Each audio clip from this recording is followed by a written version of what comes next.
Hello. ഇതാണ് നമ്മുടെ blue beta കുട്ടനെ.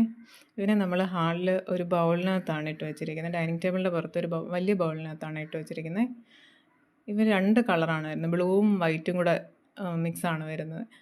പാലിലൊക്കെ വൈറ്റും ബ്ലൂവും കൂടെ ചേർന്ന ഒരു ഷെയ്ഡ്, ഡബിൾ ഷെയ്ഡ് പോലെയാണ് വരുന്നത്. ഇത് ബീറ്റ ഹാഫ് മൂൺ എന്ന് പറയുന്ന ഒരു വെറൈറ്റിയാണ്. കാണാൻ നല്ല ഭംഗിയാണേ. കാണാൻ ഇങ്ങനെ ഡബിൾ ഷെയ്ഡൊക്കെ വരുന്നതുകൊണ്ട് കണ്ടുകൊണ്ടിരിക്കാൻ നല്ല ഭംഗിയാണ്. പിന്നെ നമ്മൾ ഫുഡൊക്കെ കഴിക്കുമ്പോൾ ഇങ്ങനെ ഇതിൻ്റെ മൂവ്മെൻറ്റ്സ് ഇങ്ങനെ നോക്കിക്കൊണ്ടിരിക്കാൻ നല്ല രസമാണ്. പിന്നെ ഒരു ചെടിയൊക്കെ അതിലിട്ട് കൊടുത്തിട്ടുണ്ട്. അതിൻ്റെ ഇടയിൽ കൂടെയൊക്കെ അതിന് വേരുകളിങ്ങനെ ഉണ്ട്. അതിൻ്റെ ആ വേരിൻ്റെ ഇടയിൽ കൂടെയൊക്കെ ഇങ്ങനെ നീന്തി കളിച്ചുകൊണ്ടിരിക്കുന്ന കാണാൻ നല്ല രസമാണ്. പിന്നെ ആളിത്തിരി സ്ലോ ആണ് കേട്ടോ. മറ്റേ റെഡിൻ്റെ അത്ര അങ്ങോട്ട് സ്മാർട്ടല്ല. ആളിത്തിരി സ്ലോ ആണ്. എന്നാലും കുഴപ്പമില്ല. കുറച്ച് സമയം എടുക്കും എന്നുള്ളതാണ്. ഫുഡൊക്കെ ഇട്ട് കൊടുത്താലും വരാൻ കുറച്ച് സമയം എടുക്കും. മാത്രമല്ല നമ്മൾ അടുത്ത് നിന്നാലും ആൾ വരാൻ സമയം എടുക്കും.